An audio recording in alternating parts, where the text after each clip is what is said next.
போர் என்பது வந்து மிகப்பெரிய ஒரு லாபத்தை வந்து அந்த ஆயுத தளவாடங்கள் உற்பத்தி செய்யக்கூடிய கம்பெனிகளுக்கு கொடுக்கிறது. அதனால அவங்க போருங்கிறத ஊக்குவிக்கிறாங்க. இப்போ அந்த மூலமாக இது வந்து போர் நிறுத்துவதற்கான எந்த முயற்சியும் இந்த ஊடகங்களும் எந்த அரசியல்வாதியும் செய்ய போவதில்லை. அப்போ அந்த வலதுசாரி தன்மை என்பது என்ன ஆகுதுன்னா, இந்த போரை ஆதரிக்கக்கூடிய கருத்துக்களை மட்டும் தான் பரப்புறாங்க. அவங்க எல்லாருக்கும் இதில் லாபம் இருக்குது.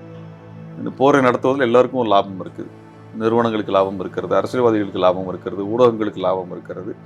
அதனால அவங்க போரை ஊக்குவிக்கக்கூடிய ஒரு போக்கு வந்து எல்லா இடத்துலையும் நம்ம வந்து பார்க்க முடியும். இந்துத்துவவாதி என்பவன் வந்து இஸ்லாமியர்களை கொலை செய்ய வேண்டும், இஸ்லாமியர்களை அழிக்க வேண்டும் என்று கொள்கை கொண்டவனாக இருப்பான். நீங்கள் கூட அந்த ஈழமும் பாலஸ்தீனம்ன்ற புத்தகத்தில் சொல்லியிருப்பீங்க. அது மேல்தட்டு வர்க்க யூதர்களுக்கான ஒரு அமைப்பு தான் அந்த ஜியோன். அந்த ஆதிக்க உணர்வு கொண்டவர்களால் உருவாக்கப்பட்ட ஒரு கட்டமைப்பு வந்து ஜியோனிசம். அவர்கள் தான் இஸ்ரேலை கட்டுகிறார்.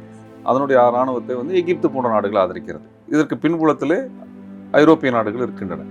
இதன் மூலமாக அங்கே கனிம வளங்கள் என்பது கொள்ளையடிக்கப்படுவதும்.